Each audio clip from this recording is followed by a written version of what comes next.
Welcome to Scott Prop and Roll. We're going to see props and costumes from Star Wars Force Awakens. Timmy here went to the Upcountry History Museum in South Carolina where they had props and costumes that have never been on display before. Unfortunately, it took a while for us to put this together. I did shoot this a long time ago in a state far, far away. It's in Greenville, South Carolina, which is closer to the North Carolina border. And it's been around for just a few years, but they now have an ongoing relationship with the Disney archives. They have already done displays from Disney before. This is on loan from Disney, and next year they're going to be doing the Avengers from also on loan from Disney.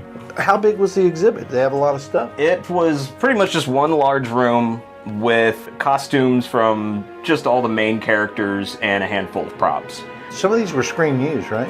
Every one of these were screen used. That's Han Solo's outfit from Force Awakens, worn by Harrison Ford. I think the thing that makes a display like this valuable is there are so many details that just do not show up on camera or are not really featured in the movies. It seems like so much of the focus goes on the repurposed props, you know, like the lightsaber being made out of a flash, or and in Force Awakens there were things that were repurposed items. The original trilogy was so like boots on the ground, handmade, kit bashed, and they had to emulate that while also manufacturing stuff from the ground up. This is an interesting bit because this is Kylo Ren's lightsaber, which one of the details I never noticed before on camera was the oxidizing around the edges of the hilt. That's kind of just one of those really interesting details. Oh wow, yeah, you can see it right there. It's obviously there's some kit bashing going on because those are Allen wrench. Oh, they are, aren't they? Yeah, those are Allen wrench screws. Okay. Right there. So what is this? I don't know. You got me. You can't guess? I spend 12 hours a day working on movies and TV shows, and then I come home and do videos. So the last thing I want to do is prepare a meal. That's why I factored in Factor. It really takes the stress out of meal planning. I don't have to worry about going to the grocery store or any prep time. And I just got my order in. I got 4 cheese tortellini. I got filet mignon gourmet plus, and my comfort food favorite, chicken Alfredo pasta. But I'm feeling special. Today I'm gonna do the Gourmet Plus filet mignon with roasted vegetable medley and cranberry apple crumble. The cook on the steak is good. Even if you reheat it, it's not tough. Oh yeah, they're good. It really is good. This one has the vegetable medley, but other gourmet meals have premium produce like broccolini. But keep your eye out, they have other gourmet options coming soon, like surf and turf, steak and shrimp, and surf, shrimp and salmon. Having the meal ready to go for me really helps me stick to my goals, because for me, it's all about portion control. They don't just do lunch and dinner. They do breakfast, snacks, juices. When things get hectic and my schedule changes, I can reschedule my order. I can choose from between 4 to 18 meals every week. Choose from a weekly menu of 35 options, including popular options like Calorie Smart, Keto, Protein Plus, or Vegan and Veggie. Head to factor75.com or click the link below and use code 50 Scott Prop and Roll to get 50% off plus free shipping on your first Factor box. That's 50 Scott Prop and Roll at factor75.com to get 50% off plus free shipping on your first order. I suggest you clear your plate and order now. That's the burnt, is that the Darth Vader? That's the Darth Vader helmet. Vader helmet, burnt. Yeah. And this is the screen used. This is what was filmed. That was the one that was sitting right there in Kylo Ren's little chamber. I wonder how they did. They just took a torch to it. Looking at it really closely, my amateur opinion would be that this was sculpted like that. I think it must have been an artist rendition, like they drew how they wanted it to be, and then they sculpted it to look melted. Yeah, because there's no charring or anything. That's what's weird about it, you know. Okay, so here's R2.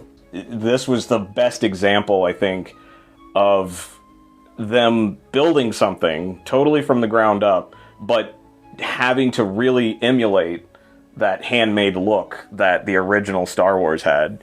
I'll say the distressing on it was interesting to look at because it wasn't just that, you know, R2-D2 was dirty. There were layers of dirt that were like built up.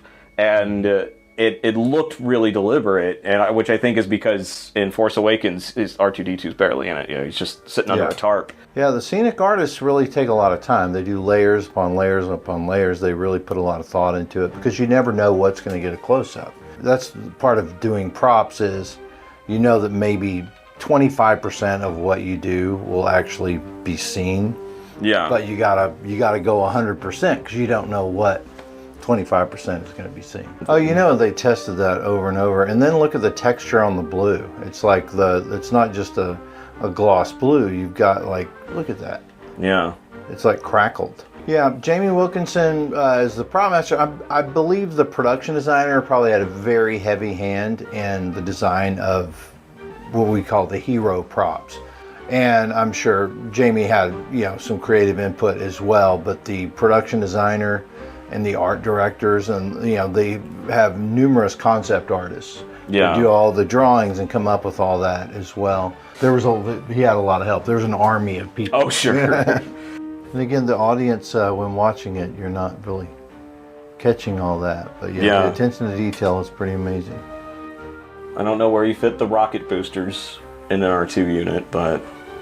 Now, I got a question. In Force Awakens, you know, because in the original Star Wars New Hope, there was an actor was inside R2. So they had a hollowed out version in it. By the time they did the prequels, R2 was completely remote controlled. Okay. And actually, Grant Imahara was the guy on set controlling R2-D2 in the prequels. Really? Yeah. No, that thing is filled with electronics now at this point. This I thought was really... So this is Chewbacca's, what do you call it, bowcaster. It has a glass eye in the end of the barrel, which I never noticed. No, I never noticed that. They focus on it very little, I think, because a laser crossbow makes no sense. No. And actually, this Chewbacca costume, even though it's way late in the game, episode 7 was Force Awakens, that was the last time Peter Mayhew wore a Chewbacca costume, was this costume right here. Oh, wow.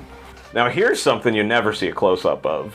The toenail. Chewbacca's ugly feet. This is a good example, I think, of the no buttons and no zippers in outer space. You could find it, you know, in the seams if you look really close, that they were hidden.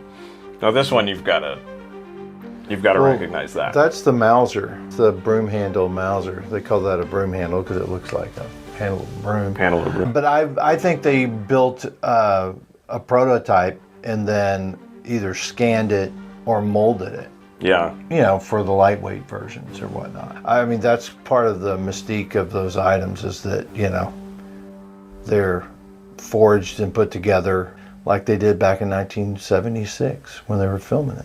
The one thing that stuck out to me about this is how in the movie you don't pick up that this is a very like space age looking cloth. It's got this kind of iridescent fabric on it. But like I said, you never know what the camera is going to capture, so you just got to give it your all and go that extra mile, find that crazy rare fabric, and yeah. And then this third that looks like a lot of repurposed items there. Yeah. I can't tell you what everything is, but this is Poe Dameron's flight suit, which was interesting to get a good close look at because with the flight suits they have that really World War II look. You know, just wearing like mudding boots. It really gives you the feeling that it was, you know, found items, but those are just standard nylon straps with nylon fasteners on the lower portion of the leg. And you're right. There's like a World War II fighter look to everything. Okay, yeah, this is Finn's leather jacket that he gets from Poe, so that everything always looks good. There were 2 jackets for Poe's jacket. There was the jacket when Poe wears it, and the jacket for when Finn wears it. Of course, and that's of course Daisy Ridley's outfit. The tour guide Sarah was telling me that the whole point of everything with Rey's look was to all look like stuff she could have found in the desert, made herself because she's supposed to be crafty.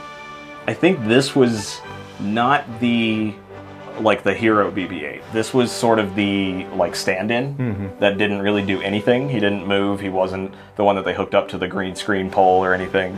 The stand-in when it's stationary. Probably, yeah. Right? This was absolutely the most interesting prop that they had.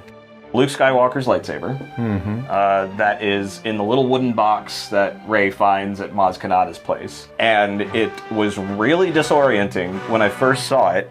You can't quite tell, even in this shot, but that lightsaber handle is about the size of my arm. This thing was about that big around.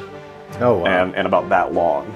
This chest and this lightsaber and everything in it was built scaled up so that the Maz Kanata actor could handle it. They would have built 2 of these exactly the same, Yeah. so that Rey could get it out of the same chest. Pretty cool you got to stare at their wares. Savor the moment.